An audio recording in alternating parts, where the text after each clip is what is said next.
Таң біліне қаланың тіршілігі басталады. Автопарктен шыққан автобустар өз бағыттары бойынша көше бойлап барады. Қалың киімдерінің сыртынан киіп алған сары қапеттері анадайдан мен мұндалап, қолдарында сыпырғыштары бар тазалық қызметкерлері де жол жағалай өз жұмыстарына асығуда. Бәрінің қамы, күйбең тірлік, жанұяларын асыраудың амалы. Көп ұзамай қала халқы да үйлерінен шығып бірі жұмысқа, енді біреулері балаларын балабақшаға, мектепке апаруға, жетелеп аялдамаға қарай жанталасуда. Осы қалың халықтың арасында тек өз қарабасының ғана шаруасын ойлайтын жанұядан, ағайын туғаннан айырылған, қала ішінде қамқорсыз, үй-күйсіз қалған бейшаралар да кездеседі. Бірі өмірдің тауқыметіне қарсы тұра алмағандар, ал енді бірі жатып жер жалқаулықтың кесірінен далада қалғандар. Қала тұрғындары тағам қалдықтарын таңертең қоқыс жәшігіне тастайды. Осыны аңдыған бейшара көше қаңғыбастары қолдарындағы қапшықтарына аш құрсақты толтыратын жарамды жарамсызына қарамай, қоқыстағы тамақ қалдықтарын жинауға кіріседі. Әрқайсысының өздеріне тиесілі аумақтары, жәшіктері бар. Бірінің тиесілі мекеніне бірі кірсе, күш-қуатына қарай қарсылық танытып жатады. Тіршіліктері де өздерінше күндік кесте бойынша өтеді. Бұларға үстіндегі киімі, деннің саулығы, жатар орын сөз емес, ең бастысы ішер тамақ болып, атар таң үшін күн кешу. Ең сорақсы ақыл естері сау бола тұрып, қоршаған орта қараңғы түнектей, адамдар да, ағылған машиналар да, тіпті жайқалып өскен ағаштар да еш қызықтырмайды. 5 қабатты тұрғын үйдің жертөлесі қысы-жазы сызданып, жайсыз иіс шығып тұрады. Құлақ етін жейтін тықылдаған тамшы үздіксіз мазаны алады, алайда бұған да үйреніп алған жертөле тұрғыны жатын орнын хан сарайындай сезініп, тозығы жеткен көрпешенің үстінде жантайып жатып тапқан азығымен қоректенеді. Күндегі әдетімен Елтайда нәпақа істеп қоқыс жәшігін қопарып жатқаны сол еді, жәшіктің арғы бетінің ернеуіне алдыңғы екі аяғын асып, арс еткен төбетті көріп шошып кетті. Кет. Саған керек тамақ, маған да керек деп қолындағы мүжілген сүйекпен иттің басынан салып қалды. Үлессіз қалған қара төбет қаңқ етіп кері бұрыла бергенде, Елтайдың оң аяғының балтыры тыз ете қалды. Ауырған аяғын көтеріп қалғанда, кішкентай шәуілдек қанденнің аузында дыр етіп жыртылған шалбарының етегі қалып қойды. Өй, өңкей ашқарақтар, екеуіңнен құтылар күн бар ма екен маған?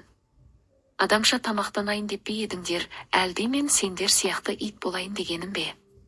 Құрымдар әрі деп қолындағы 2 пакеттің бірін күнделікті таласқа түсіп жүретін иттерге қарай лақтырып жіберді де, жатын орнына қарай бет алды.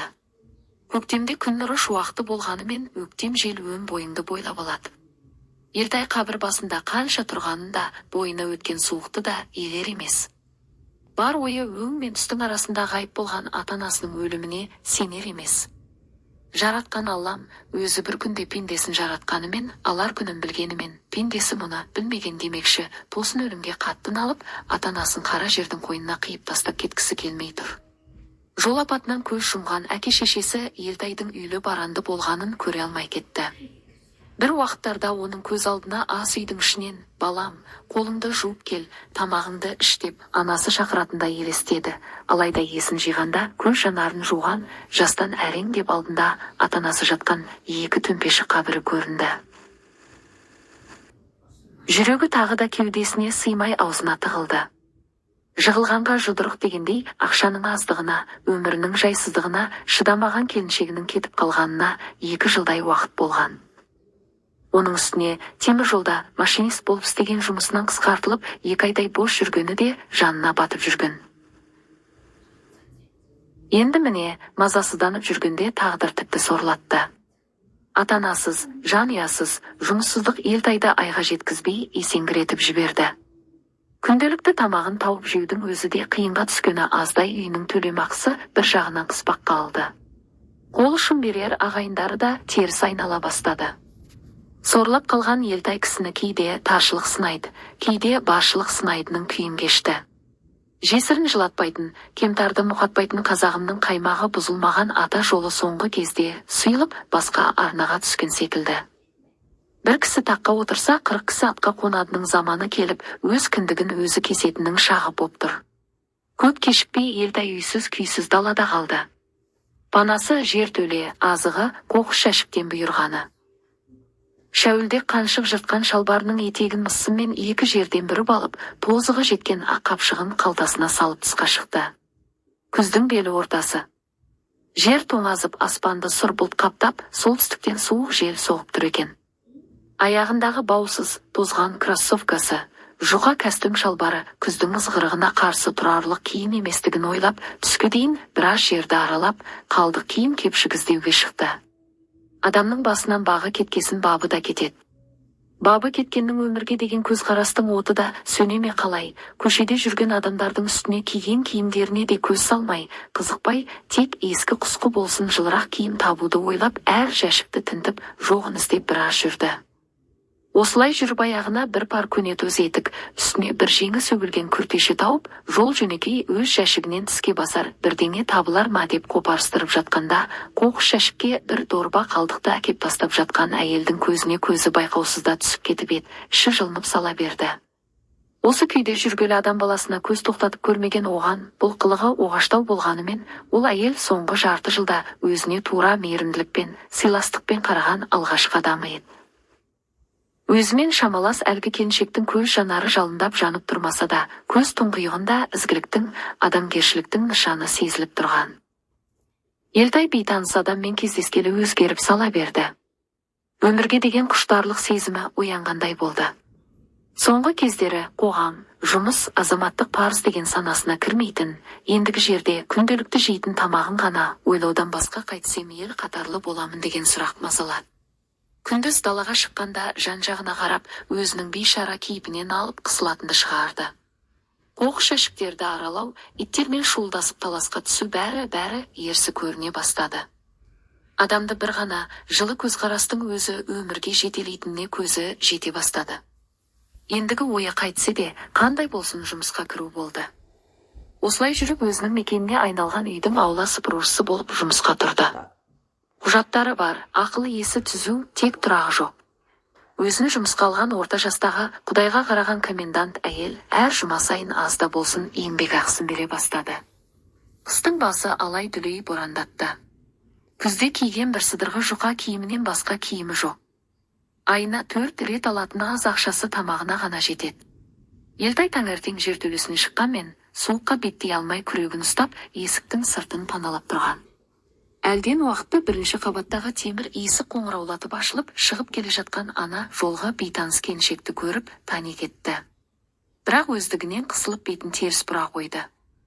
Бейтаныс келіншек те іш пікір ішінде болар, Елтайға мүсіркей емес, таныс бір адамындай жылы қарап. Сіз деп тұтығып барып, сәлеметсіз бе? Деді. Сіз деген жүрекке жағымды сөзді естігенде жоғалғаны табылып, өлгені тірілгендей сезініп, жауап беруге қауқары жетпей, үнсіз теріс қарап тұра берді.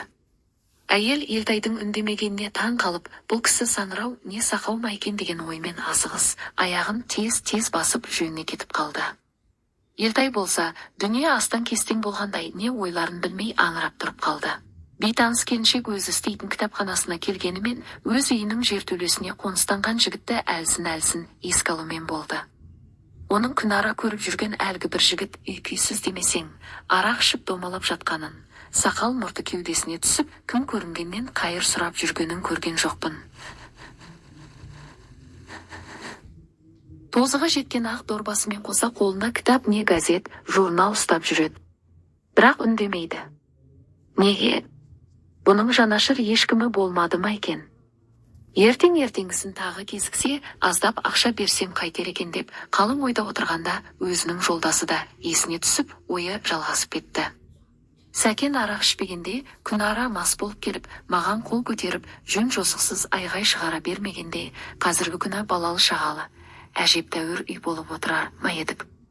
Ашынасы барын білгенде тұрмысқа шықпаста едім. Енді міне, сопиған қара басым не күйеуім, не балам жоқ. Байлықтың базарында, халықтың назарында емеспін, кім керек қылсын мені. Ертесіне жұмысқа шыққанда ауланы тазалап жүрген оны тағы көрді, алдындағыдай емес бір сыдырға қалың киім киіпті. Кешегі ойы бойынша сөмкесін ашып, 2000 теңге ақшасын алды да, бейтаныс жігіттің қасына келіп, сіз ренжімей мынаны алыңызшы деді. Кей ерек емес. Басын төмен салып, кінәлі адамша міңгірлей жауап берді. Сіз қысылмай алыңыз, бұндай жағдай әркімнің де басында болуы мүмкін, алыңызшы. Шынымды айтсам, сіздің менімен сөйлесіп тұрғаныңыздың өзі ақшадан қымбат. Мен осындай күйге түсейін деп түскенім жоқ, тағдырдың жазғаны шығар. Ал сізге көп рахмет, мені тағыланған қаңғыбас деп ойламай, адамша көңіл бөлгеніңіз үшін ризамын. Бейтаныс келіншек оның анық, таза, орынды сөйлегеніне таң қалды. Сөзі тазаның жүрегі де таза болар деген оймен ақшасын тағы ұсынып жатып. Сіздің есіміңіз кім? Деп сөзге тартты. Есімім Елтай. Менің есімім Сәлима. Сізді күнде көргенде ылғи жалғыз жүресіз дей берген Елтайдың сөзін аяқтатпай Сәлима. Иә, мен жалғыз бастымын деп айтып қалды. Айтуын айтқанымен неге айтқанын да түсінбей, жақсы деп тез бұрылып үйіне бет алды. Осы кездесуден соң екеуі де бірдей шешуі қиын, неге? Қайтып деген сұрағы көп, қалың ойға душар болды. Бірі тоқ жалғыз болса, енді бірі ештеңесі жоқ жалғыз. Екеуінің тағдыры бір Алланың шешімінде. Алайда адамның өз тарапынан да өзіндік ұстанымы әсер етеді ғой. 31 желтоқсан. Кешкісін ептеп қар жауды.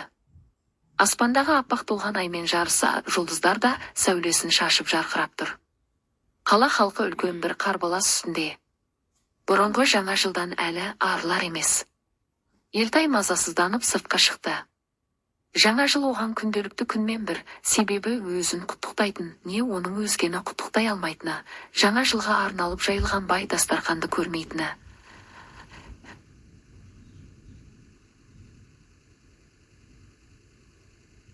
Басын қашырды. Бұл сәтте Сәлима жалғыз болса да, көрші қолаң келсе, жұтап отырмайын деген оймен мерекелік дастарханның жайымен жүріп біраз ісін тындырып қойды. Елтай аулада біраз жүрді де, 5 қабатты үйдің бүйіріндегі дүкеннен нан мен сүтін алып келе жатқанда алдынан Сәлима кездесті. Ол арнайы іздеп келгендігін білдіргендей дәл қасына келді де, бірден. Елтай, мен сені іздеп шыққанмын деді.